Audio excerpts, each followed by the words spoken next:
Welcome to The Romantic Side of Suspense with Sarah Hemmerker. In each episode, she'll talk with your favorite romantic suspense authors. They will take you behind the scenes of the writing process, giving excerpts from their writing, and share stories about their writing life. Renewed Hope by Carmen Peone. Can they find her son in time? Sophie Kays is on the road to success as an artist until her ex-husband threatens to sue for full custody of their son. Upon learning of a guest ranch in eastern Washington that keeps a room open for women in need, she grabs her son and bolts. Although Chad Davis loves starting cults on the 7-time guest ranch, his goal is to have his own spread. Everything's on course until a woman and her preschool son show up. He's not thrilled about helping out, until the boy comes up missing on his watch. Along with a tribal cop, they head back to Montana in search of the boy, knowing his dad was the one who kidnapped him. Sophie prays they find him before her ex-husband and his new wife go on the run, taking her son with them. On this episode of The Romantic Side of Suspense, I'm talking with award-winning author Carmen Peone, who lives with her tribal husband Joe on the Colville Confederated Indian Reservation in Northeast Washington. So welcome to my show, Carmen. Thank you, and thank you for having me, Sarah. So you live on an Indian reservation, or a Native American reservation, I guess is more accurate. How do you like that? I'm just curious. It has nothing to do with writing, but it was an adjustment because I was raised in Spokane, in the Spokane Valley. And so to come to the reservation, it was almost like camping every day. And it's small. We only have like 350 people in our town of the reservation. The reservation is huge, 1.4 million acres. But we live in, and we lived up at the lakes. Twin Lakes, and so it really felt like we were camping every day, and it's a beautiful place to raise my children, and it's rich in culture, and just there's a heavy Catholic presence here, and there's just a lot of love. So you must have really great places for reading or reflecting on your current work in progress. So where do you go? How do you pick? Absolutely. Sometimes, in the summer, I'll just be outside, especially in the morning or the evening. Mm-hmm. But to have my office overlooks mountains, trees, hills, it's a beautiful place. Yeah. So and I'm able to write in the mornings and in the evenings, which is best. I write full time, but so I can kind of pick and choose, but it's very peaceful because our nearest neighbor is a half a mile. And so and we live on a hill, and so we can see up the Columbia River, can see the sun setting, we can see the sun rising. It's very inspirational for writing too. So you mentioned that you write full time. So do you still have trouble fitting writing into your day? Because it sounds like you probably have other things to do as well as write. I do because I have grandkids here as well, and so I try to be available to help with them. I have 2 horses. One is rideable. And the other one is 23 and has a shoulder injury, so we don't ride him much. And so it's more of making sure I fit in time to ride my horse. Because once I get going on the riding, as you probably know, it can be hard to stop when you're really into something. Yeah, so so instead of struggling with finding time to write, you're struggling with finding time to ride your horse. Exactly. Exactly. Oh, that's funny, Carmen. Especially this last year because I was busy launching book 1 and 2, and with all the rewrites and trying to start a whole new series and everything. But the one thing I love about riding my horses is that it's a break. It's a writer's break. And so I could just, rejuvenate my creativity, just jump on and go for a quick ride, or even just go out and spend time with them is a good writer's break. Yeah, and it sounds like, at least from the description of one of your more recent books, Renewed Hope, that you horses figure into your writing, into your stories as well. Yes. Yeah, tremendously. All of my books are Western romance, or I have young adult as well that are historical, and one is contemporary, and they all have horses in them because that's been my life for probably a good 25 plus years. Yeah. Yeah, my husband was raised on his grandpa's ranch on the reservation, and he actually was a saddle bronc rider, and two of our kids saddle bronc rode, and then two of them don't really have anything to do with horses, but they're a big part of my life. Yeah. No, and if I could have had a horse, Carmen, I would have, but unfortunately, that was not what I could do where I was living in the city. So.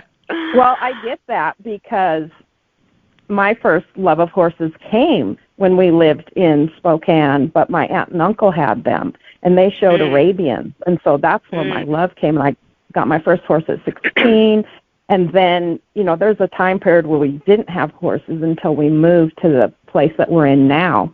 And we did get horses, and then my dad kept his horses there, and we've had, various horses on and on. I think at one time we had 7 here, 6 and a mule, my dad's mule, and then we're just down to the 2, and one is rideable.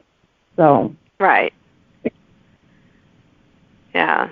So it sounds like your go-to when you need to pick me up is to jump on the back of your horse and go enjoy all that gorgeous scenery you have around you. Yes, because I don't even have to haul out. We put in a gate to the perimeter fence, and so I can go out into the woods and ride. I can go actually ride down to the river, and you can spend a good 3 hours out there just, or you can go on a little loop because they have logging roads out there as well, and part of it is Hancock land, and part of it is private land, who my friend owns, and so, there's a lot of room to ride without even to haul out. So even if I'm just, need an hour break, I can just go jump on and, go out for a little bit and come back. Yeah, I'm trying not to be jealous here. So let's talk about the location and setting of your romantic suspense novels. How do you pick it, and is it where you live? Interesting. And because, and this kind of ties in, I didn't always dream of being a writer. In fact, I didn't even start writing until I moved to the reservation, worked with an elder for 3 years learning the language. And, my mother-in-law is a full-blood, even though she lives in Canada. It just seeps into you because you live here in an environment. Right. And I worked in the school system. I subbed every grade and whatever, and was involved with the after-school program, and we would bring in elders to tell stories or talk, about cultural and traditional things. And that's why I started off with young adult books, because I worked with youth, and then recently added the romance. And so, my books are set mostly on or around the Colville Reservation. And then with book 2, I branched out into the Umatilla Reservation down by Pendleton, Oregon, which is in eastern Oregon. And then for Renewed Hope, the book that releases February 6th, branched out to Montana and the Flathead Reservation near Polson, Montana. So this is just a curiosity question because I love history and and I'm just curious, so I'm just going to ask it. Are all the reservations basically run the same, or are they all kind of different? I mean, so I'm asking, you live on one reservation. Did you have to do a Yes. lot of research about how the other ones were run, or are they pretty much you could use some of your general knowledge about where you lived? I'm wondering what translated, what didn't. Right. And no, there's, even for my book set on the Colville Reservation, I had to read and talk, read books written by Native Americans, biographies or, about the area. And same with Umatilla. I have a friend down there, and so, I talked to them. And, same with Montana. I went back there. And the reason I even said it in Polson, Montana is because when my husband worked for Bonneville administration as a liaison between Bonneville and tribes, surrounding tribes in surrounding states, that we would go over for the river honoring, which actually is a scene in the book. And so my characters actually go to the river honoring, which is a festival for kids, to learn about natural resources. And I had gone back a couple of years, and then my husband and I went on a research trip. And then he wanted to see Hungry Horse Dam, and so we went up to there. And so then I added that in there as well. So it was really fun. But no, all reservations have their own governments, and they're sovereign. Their governments are sovereign. So, but they can be similar, but they're also unique. Yeah, and they work together. The state, the ones in each state actually work together. So. Yeah, I just added, like I said, I knew they were all sovereign, and I knew they had their own governments. I just wasn't sure how similar they might be and how much you had. So it sounds like you basically had to do as much research if you didn't know what was, if you had never been there or never lived on a reservation. So, okay, yeah, I'm just curious. It's just always interesting, the things that we writers need to research to get right in our stories. So exactly, yes. Yeah, so we're almost out of time, Carmen, but what is one of your favorite ways to connect with readers? How do you love to connect with readers? I love to show up and meet people face to face. And that's weird as an introvert, but it's true. I love to talk with people. I love to go to craft fairs or other book events and just talk, one-on-one, and get to know my readers and what they like, and, get to know them. So it's fun. Yeah, and readers and listeners to this podcast can find out ways to connect with Carmen with the notes to this podcast. So thank you so much again for being on my show. Thank you, Sarah. It's been a huge blessing. I appreciate you. So you can listen for an excerpt from Renewed Hope after this, and I hope that you'll join me next time. Now an excerpt from Renewed Hope by Carmen Peone. Saturday, May 1st, late morning. Sandpiper Art Gallery and Gifts, Polson, Montana. Sophie Kay's tummy twisted when she read the Murdered and Missing Indigenous Women Celebration leaflet, MMIW for short. Jeanette, one of the gallery's consortium members, had given her the brochure before Sophie taught her morning art lesson. Her angst heightened at the thought of standing on the stage in Elmo talking about Bria's murder. All eyes on her. In 7 days. She hugged herself. Nope, a hard pass. Besides, her hands were full with her abusive ex-husband's attempt to rip Basin away from her. She set the flyer on the work table next to a tote of paintbrushes. I can't. Saying her sister's name in a crowd? When she couldn't even say it in private without unraveling? No way. She plucked a paper towel off the countertop, her body trembling like ripples on a lake in a stiff breeze. She needed to focus on retaining full custody of her son. Think about it, and remember I got your back. with Basin, with your lessons, with the celebration. Jeanette headed to the gallery showroom. Sophie turned to her art student Natalie when the front door's bell chimed and Matt's deep-timbered voice stormed into the room. "Where's Sophie?" "Oh, God, no, not here, not today." Wiping her quivering hands on her apron, she hurried to the gallery. The sight of him made her cringe inside. She couldn't afford a disfigured reputation, not when she needed prestigious galleries and museums to take her seriously. "What are you doing here, Matt?" Sophie glanced at Jeanette and shook her head. Disgust and dread slinked down her throat and settled into her stomach. Why hadn't she turned Matt in for abuse years ago? Then maybe she wouldn't have a custody battle on her hands. She hated how terrified of him she used to be. Still was. Oh, how she'd love to be in a peaceful place where she could paint, and her son could grow up without his vicious father lurking on weekends and holidays. Jeanette slid her cell out of her pocket. Glad her friend had offered to be the bad guy and call the cops if he happened to show up, Sophie kept an eye on her. She hadn't expected Matt to drop in. At least, not today. "Thought you had your PAC test." "Got done early." "What about your survival refresher training? Don't they do it all in one day?" "You know I have it in the afternoons." He encroached on her personal bubble, and she took a step back. Then another, feeling like she'd pass out. "I want Basin for the weekend. Olivia wants to take him to the river honoring on Monday morning." Matt's new wife wants him again? Are you kidding me? No, definitely not.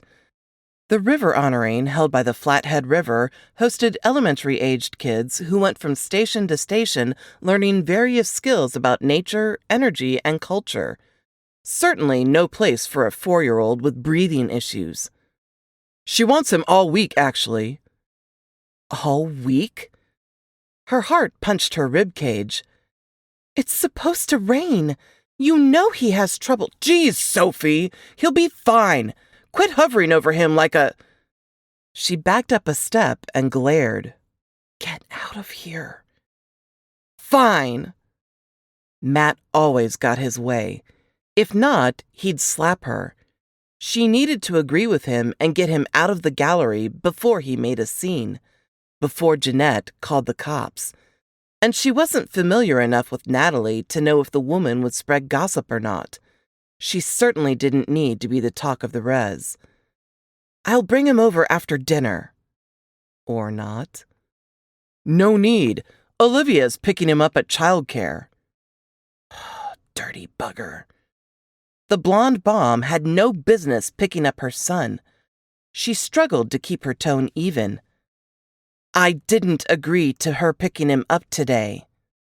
"She's on her way to his daycare now." He held up his key to her house, the one she'd sworn she'd gotten back. "I'll get his stuff." He turned with a smirk on his face and left. No, no, no. Why had she agreed? Her insides quivering, she rubbed her arms. Why did he come here when a phone call would have sufficed? Jeanette folded her arms over her chest and wandered over to the storefront windows by the door. He gets a kick out of making people squirm. He's a rotten son of a gun. I can think of worse things to call that no good. I'll go finish my lesson, then get— No! Go get your son. I'll finish your lesson. Jeanette headed for the back room. Sophie slid her cell phone out of her apron pocket and called childcare. Hey! Olivia does not have my permission to pick up Basin. I'm on my way now. Thanks for listening to The Romantic Side of Suspense with Sarah Hammerker. If you enjoyed this episode, please leave a review.